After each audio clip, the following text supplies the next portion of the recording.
Hi, and welcome back to Sage Thyme. This is a safe space. This is a space where love is free to grow and growth from love is honored. Here we learn to listen more deeply with compassion and with care. As our souls open more wholly and fully to divine love and grace. I'm glad you're here. I'm Lillian, and I'm here with you. There's a lot. There are a lot of feelings, a lot of thoughts, a lot of emotions that have been churning and exchanging and swirling and surfacing. So we're going to try to hone it all into a conversation, a story, a metaphor, a series of illustrations. We are going to try to bring it forward to the forefront of our inner sight and our hearts so that we can process it in a way that doesn't dictate to one another how things should be understood or heard or done, but illuminates what works for you, what resonates with you, and in a way that allows birth, bandwidth, breadth, and depth for you to make it your own. And you'll know it's your own because you'll feel that clarity of the truth of it deep within you. You'll feel it in your heart, absent of figuring out and thinking. And not that those things are wrong or bad, but those are the preparatory work, right? So let's get started. There's a little bit of, not housekeeping, what do we want to call it without being redundant and using the word preparatory again? Elements, ingredients. I think we're going with a bit of a chemistry lab / cooking in the kitchen. Staging right now. I'm drinking a wonderful tea made with Damian leaf, and it's quite strong. I was really called to make a strong decoction of Damian leaf tea with 1 flower of calendula and a few little petals too, because it was just the center. It's funny, I backtracked just there thinking, just be brief, be concise, don't go into all the details. And that was my mind, and that was my insecurities. Those were the stories that were put on me of how I was doing it wrong according to what the social construct I was required to operate within required. When in fact, and in truth, there is greater truth to be provided in the details. Because when we can see the whole picture, then we can let what is right for us in that moment, and my throat, yep, and in follow-up moments unfold and illuminate for us and speak to us. It's like reading an incredible book by a poet or a profound writer, and you read it maybe in your teens or 20s, and then you read it a decade later or several decades later, and it means so much more. You could even read it a month later and it could mean so much more, not just from years of experience and wisdom, but because the external world is constantly shifting and changing in a way that isn't beyond the obvious perception, but is felt and known within. We have to be able to allow truths. The way that word is used right now, I want to find a different one. We have to allow layers of the whole story to unfold at different times. Because the whole story of everything, even for us as individuals, each one of us, is so big, it's so vast. Our cognition has yet to develop the capacity to hold it. And in truth, because as long as our cognition remains matter, a material substance, we won't be able to. But when we can open up and release the processes of neurotransmitters, the thinking pathways, the highways and byways of how we put things in a framework via the different parts of our brains, when we're able to, the wind just said yes in that deep brother wind way. When we're able to soften those and allow those to not dictate how things are meant to be seen and mean and done, because those are really just etched within us based on our experiences and feedback from the external world over time, right? We'll see things like people who have had, I don't want to get into this too much, but big neurological, we'd hear things like medical diagnoses like stroke or tumors or other kinds of things, and they'll have this huge awakening and ability to see and perceive and understand the world and reality and existence on a such bigger level. And they've made movies about this too. What's one of them? There's an old one from the 80s. Oh my goodness, what's that name of it? It's got, darn it.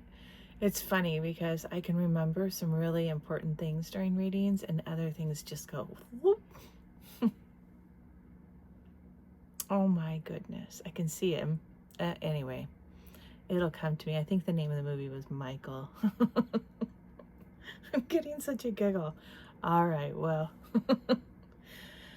So some other key elements of our laboratory today. Laboratory of the mind and the matrix and the heart. The soul is our chemist. All right, here's some things that I was really instructed to bring up that might be presenting for you a lot. So you may be seeing things, and I hear other readers say this too, but for some reason this felt very significant. Okay, some numbers coming up that have been ongoing in the last few days and may continue to be for you in the coming. 1313, some 13s coming up. A big one is 27, maybe some 9s.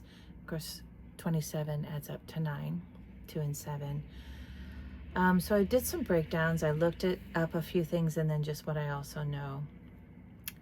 27, interesting thing that I did not know is the number result of 3 cubed, 3 times 3 times 3, which adds up, if it's 3 plus 3 plus 3, adds up to 9. So there's some beautiful synchronicities with that. With 27, you've got, when it adds up to 9, we're talking about in the tarot things like the harvest, the culmination of things. 2 has to do with the duality of things, balancing and exchanging, maybe reconciling dualities.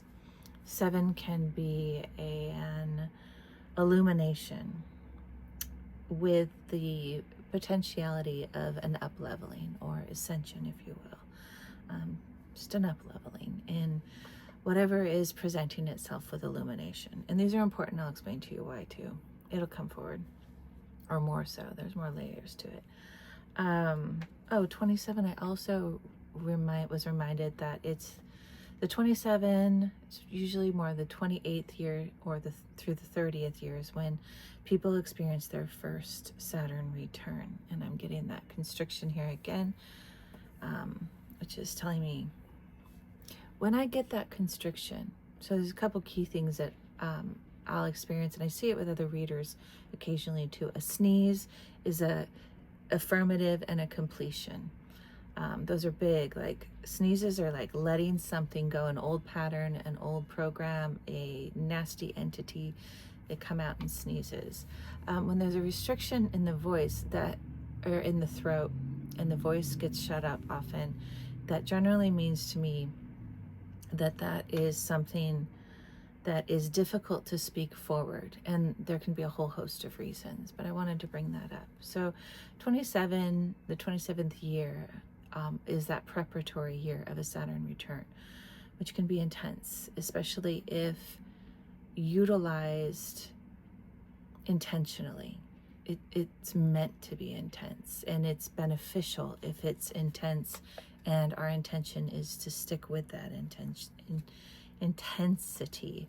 So whether you're in your 27th year or you're simply experiencing an intensity in your life somewhere, particularly around bringing to harvest and completion, culmination, an intensity.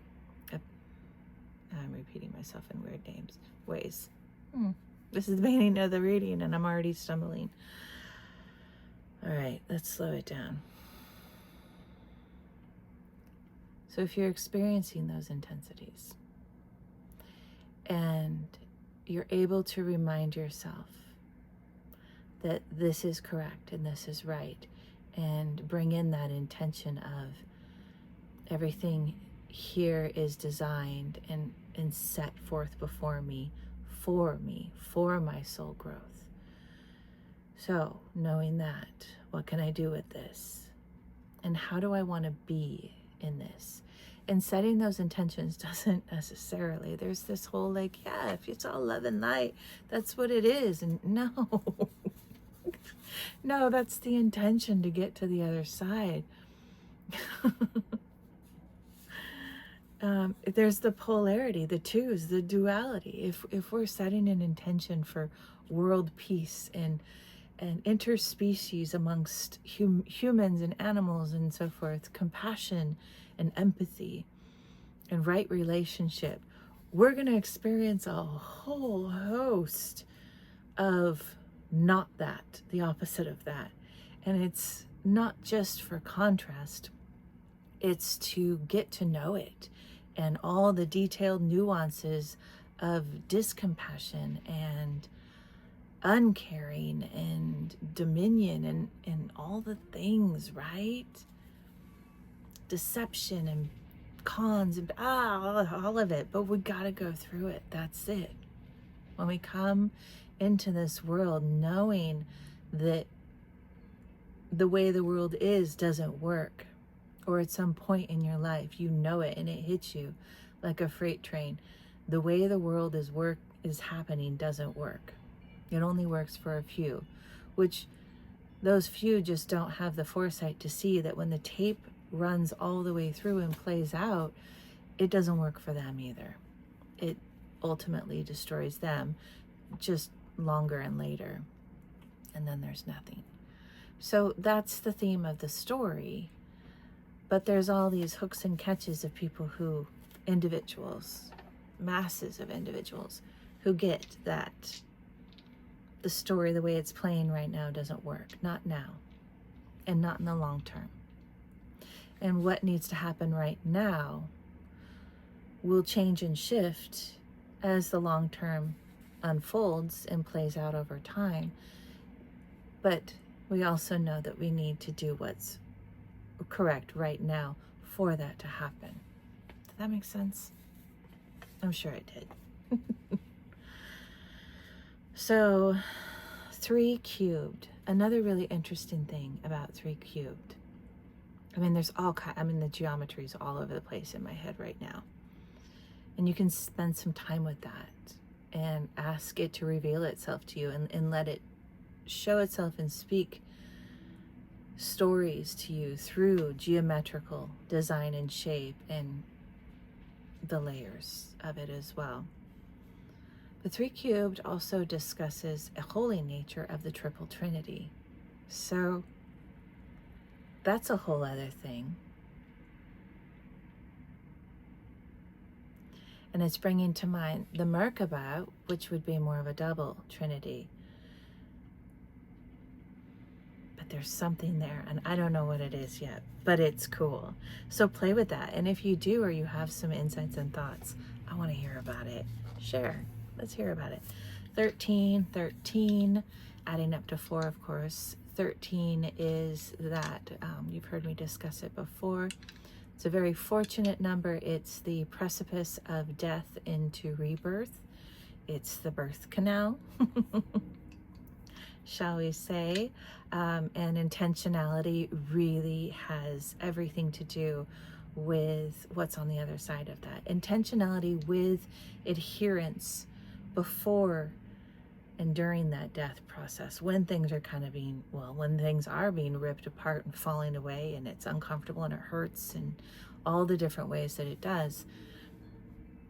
It's okay if you get swept into the muck and the yuck and the raw and the jagged edges. It's okay, but keep bringing yourself back to that cornerstone of love.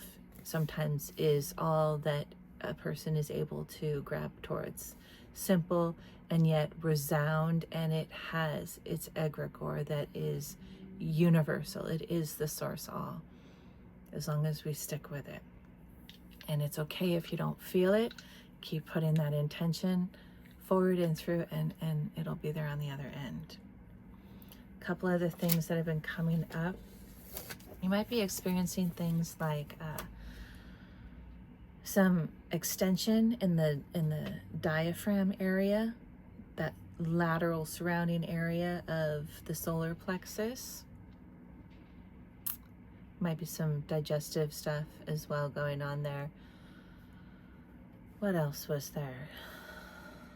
A lot of stuff going on in the occiput, which talks to me about, on a basic practical medicine sort of way, tension in the neck muscles, the scalenes, the upper traps, attaching all to this lower occiput, the base of the skull here.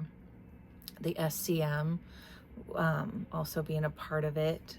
It's a muscle that runs from kind of the tip of the bone here below the ear, and it runs down towards the scapula on both sides.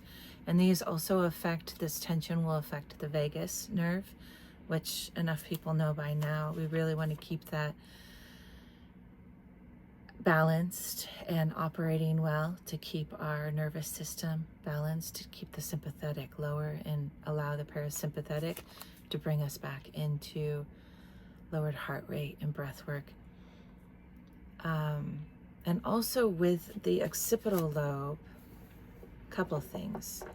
The occipital lobe here in the back, and the sphenoid bone, which is kind of a bat-shaped bone, connected quite a bit with this the sinuses, which brings in the lymphatic, so compression, headaches, again, if I didn't say that already. But the occipital lobe in the back and the sphenoid bone, they actually connect in the middle of the skull-ish, base middle, and they have a complementary rotation that they do. And so when tension occurs, musculature tension occurs, or from lymph not draining from the cerebral area down through the body, that tension can cause pressure and headaches, and also some more discomfort. And remember, this influences the different parts of the brain, because our brain is extremely sensitive.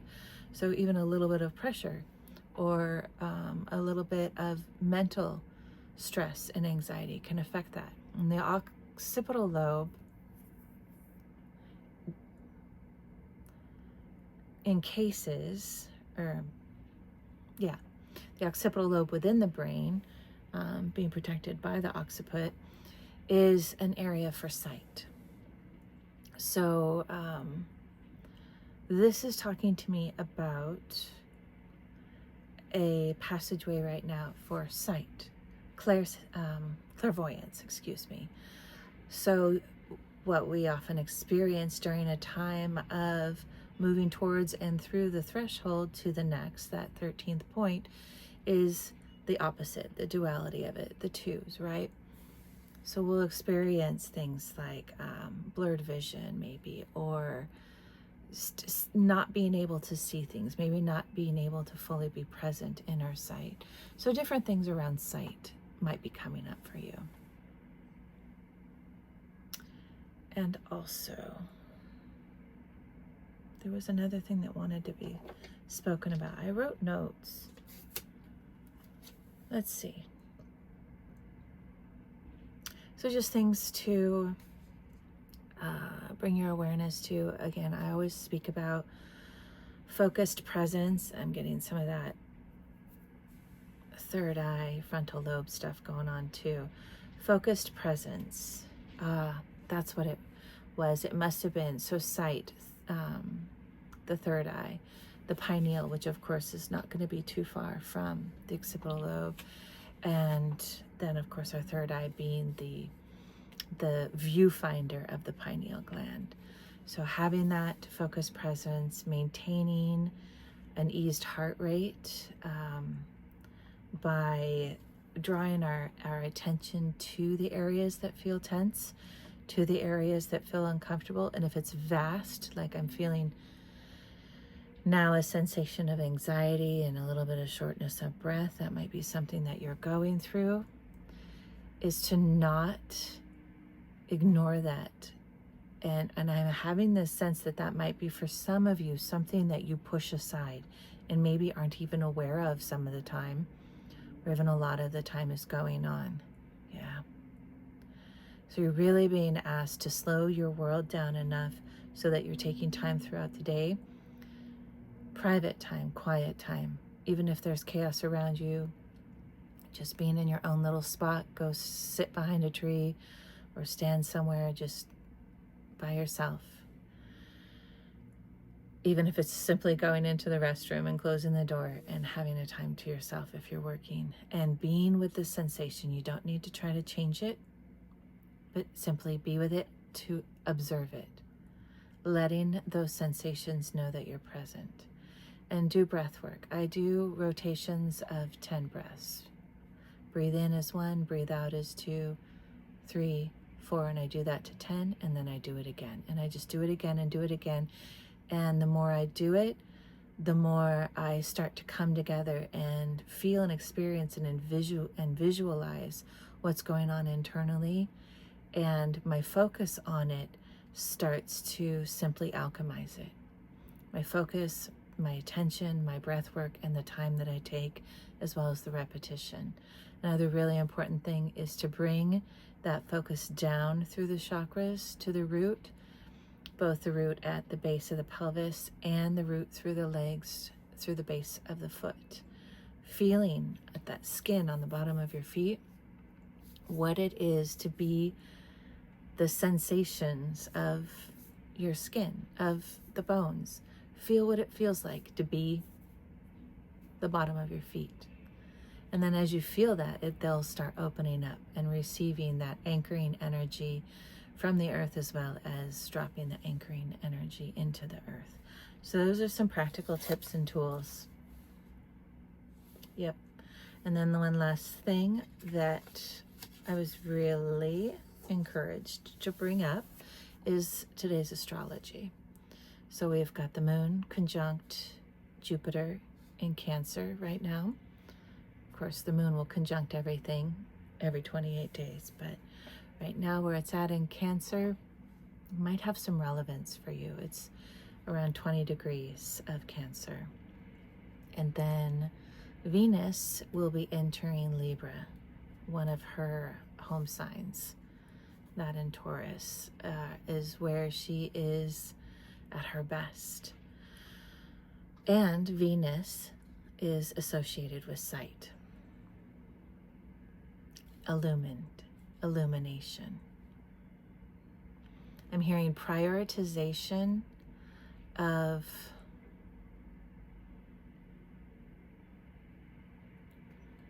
what's important, but what's important in terms of how we spend our resources, energetically and financially, what we consider to be a luxurious life is being illuminated as to what is true and what isn't. So allow that to unfold for you, and these little tips and cues to kind of put a pin in your mental memory when they come up. What else? And then also what we are on the precipice of. So we're starting to feel the squeeze of astrologically. Neptune's retrograde is going back into her home sign of Pisces, where Saturn's sitting right now. You might remember Saturn and Pisces did their promenade from Pisces into Saturn, and Neptune did their promenade from Pisces into Aries very briefly, 0-1 degrees. And then Saturn retrograded and has been in Pisces a little bit since eclipse season, a little bit before, and Neptune's on her way back. So again, Neptune, illumination to what is not true and what is true, what is illusion and delusion, which I want to stop right there and say that given the way the context of the conversation is going, it's going to show you things that society in some form, parents, teachers, friends, whatever, books, or just present day, everything, AI possibly being in there. No, I'm hearing no. This is more on a mystic level, a mysticism level. Things, further things, not things you already know, but things you haven't truly caught on to yet or allowed to anchor and be embodied, that you were told are illusions and delusions, which in fact are openings to great, great truths. And this is the path of the mystic. Within Pisces, we know Neptune and Pisces. This is what it's all about.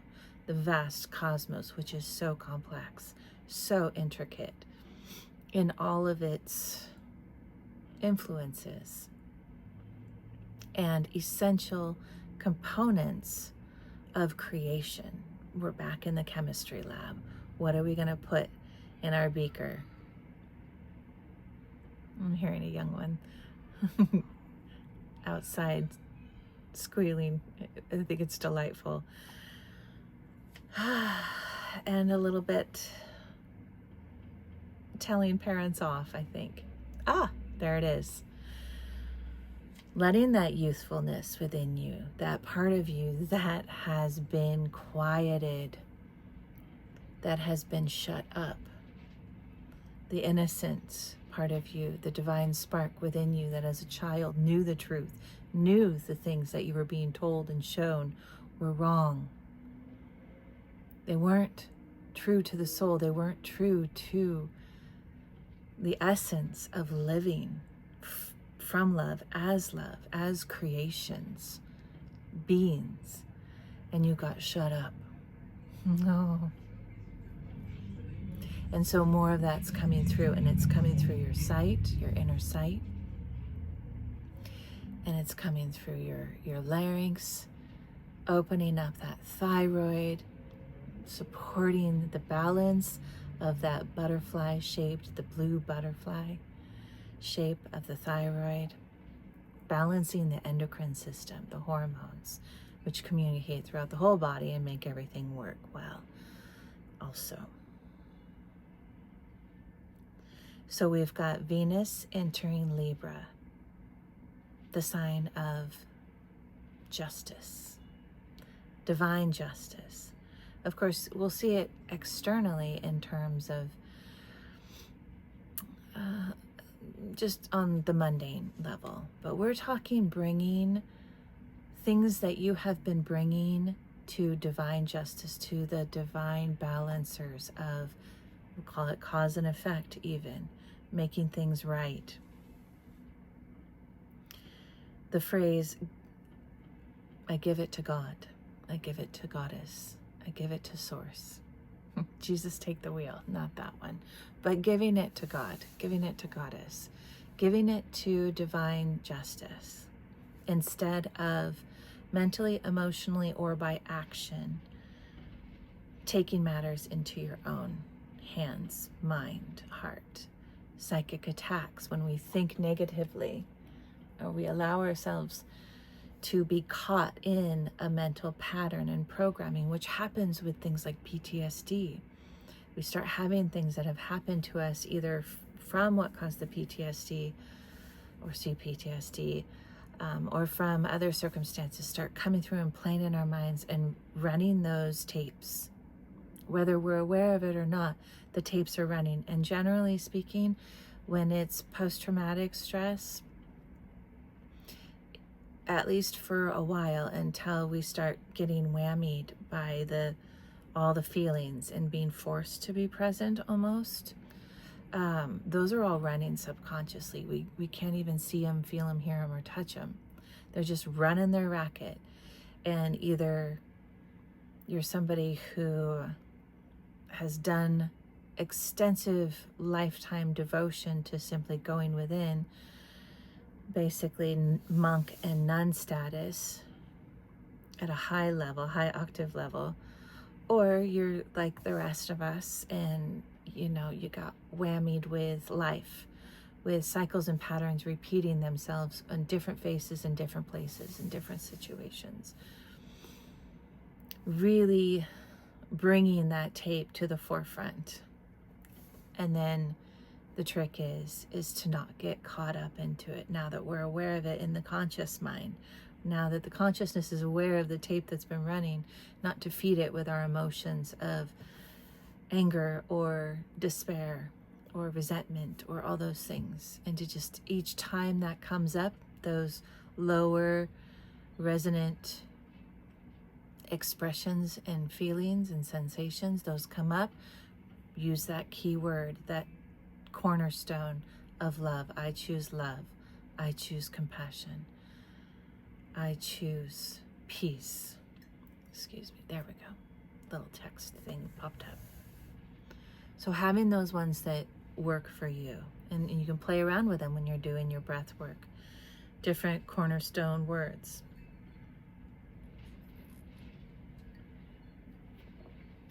Damian and Calendula. I think what I might do, instead of pulling cards, I may do a separate video because I think cards want to be drawn. But instead of pulling cards, I am going to look up Damian and Calendula because we're already at 32 minutes. And there's one other thing that came up. Let's see if I can look them up. Oh, there is an index. Another quick thing that came up while I was setting up the table and getting everything in line, I looked down and I saw one of the dragon cards on the floor, and it was the healer card. And I immediately heard, oh, the healer's been knocked up to the floor. And that it really does feel like part of it. So if you're somebody who just feels kind of helpless, a little, not helpless, but just isn't feeling like you're making the headway in your progress, this is perfect. When the healer gets knocked to the floor, that is that time of rest, rejuvenation, recuperation. That's what it was. Okay, so this is really important. Little tangent to the side, but completely in alignment. I was noticing yesterday, I was staring out at the treetops. I'm at a higher level a little bit.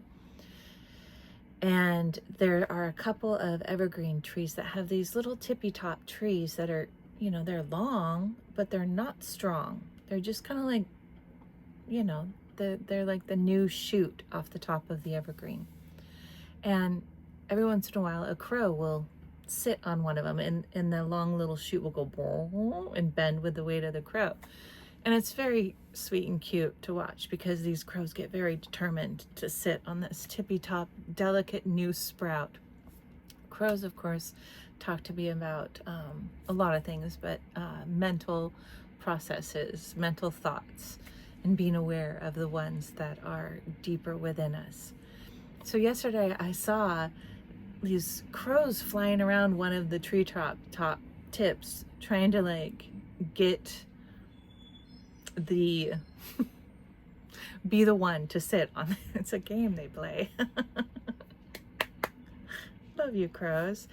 And I saw one get on, and then I saw another one get on, and then another one, and I was like, oh my, and it looked like one crow, because they were angled in just a way that I could only see one crow, but the other two on the other side. And I was like, okay, so we're talking about something, are we, Spirit? And I heard Three of Swords. And I was like, Three of Swords, does that fit?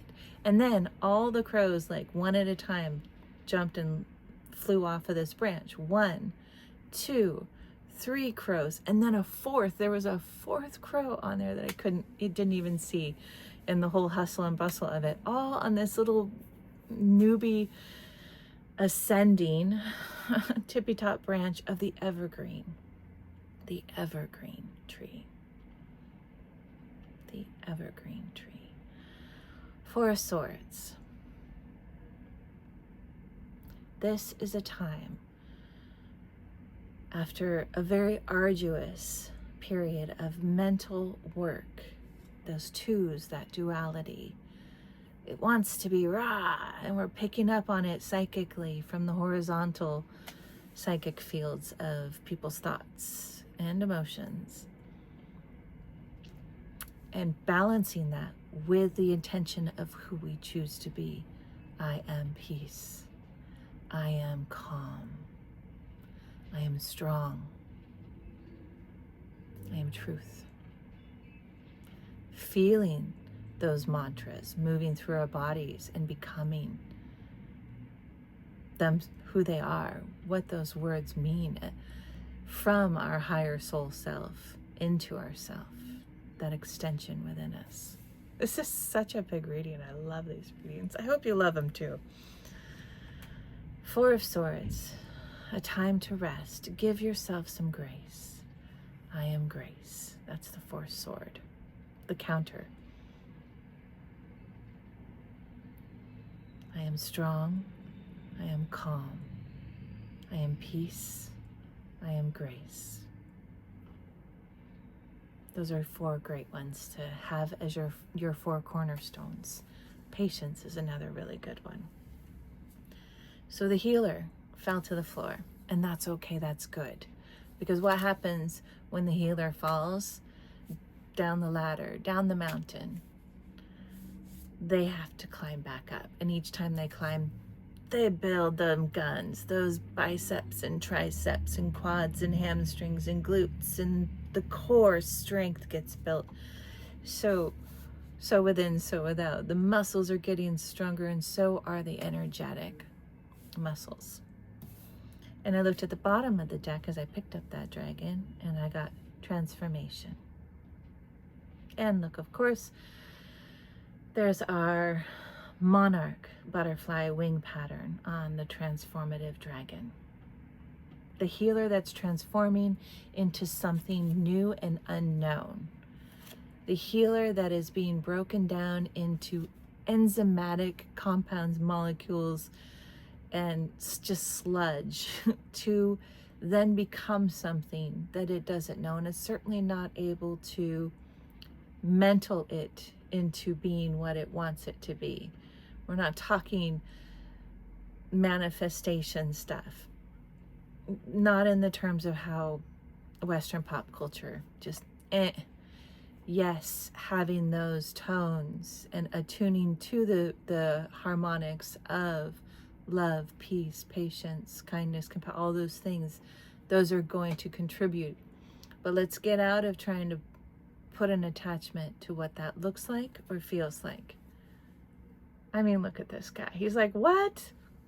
I'm monarch and butterfly, and I'm a dragon, and I'm green, and there's hearts, and what? This wasn't what I said it was going to look like when I drew it out in my mind, but damn, I look good.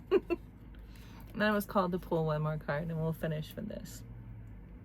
And look at what came through, and she flew out. The Serenity. Another excellent mantra to cultivate within the self. I am serenity. And let serenity, as it enters into you and through you with the intonations of your voice, I am serenity. Feel that move through your body. I felt it go all the way to my base and my left gluteal hip area, which is a spot for me that I work on, as well as some other spots. I am serenity. Allow that to take hold and to move through you and be the seeds and the spines of a geometric design, of that triple trinity that has its own beautiful intricacies and patterns and shapes throughout you. Let those words paint their designs through illumined lines, junctures, swirling, fractaling paisleys and patterns throughout your inner universe. All you have to do is set the intention and focus within, helping with the breath work, or the breath work helping, and then uttering those words out loud once in a while so you can feel the intonation, and then you can do it silently. I think that's what the reading really wanted to be. This is exciting. This is good. I like the way things came forward. I hope you enjoy this beautiful, wonderful, sort of long session of sharing and growing and becoming and releasing and unfurling and unfolding and becoming again with me. I couldn't do it without you. We have to do this together in our own ways that work for us, but we are showing up and we're doing this together. I love you very much, and I'm very grateful that you're here with me, each and every single one of you. Have a beautiful, blessed day. I hope.